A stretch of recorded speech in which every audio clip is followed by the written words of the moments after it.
So ayun, good morning mga boss. Another installation tayo dito. Bush Europa na naman yung pinakabit ni sir. Ito. Bush Europa dual horn.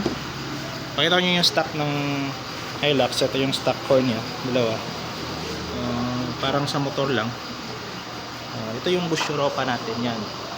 Ito siya nakalagay. Fix yan mga boss. Di yan malog. Plug and play lahat. May sariling wire harness and relay for maximum output tsaka safety ng sasakyan. So napakapugi tingnan mga boss. So, parang mata na nakadungaw sa grills. Ayan. So sound check natin.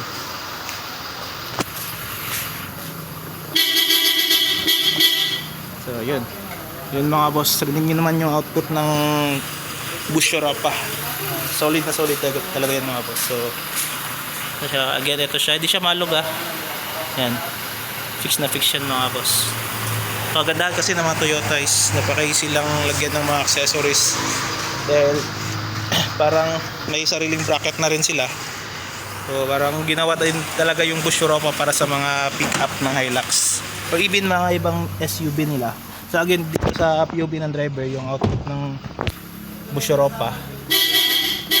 So yan, rilig nyo pa rin, di ba? Napakalakas talaga ng Bush Europa, no doubt mga boss. Again, meron siyang sariling relay for maximum output and safety ng sasakyan since under warranty pa to, bagong bago pa to mga boss. From Mucas Lanao del Norte sila sir, dinayo tayo dito sa ating shop.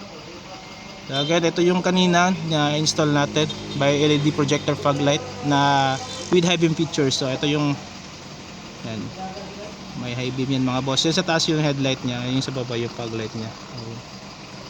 Again, Bush Europa. No doubt mga boss, napakalakas. So yun lang mga boss. Same unit Toyota Hilux. So yun lang.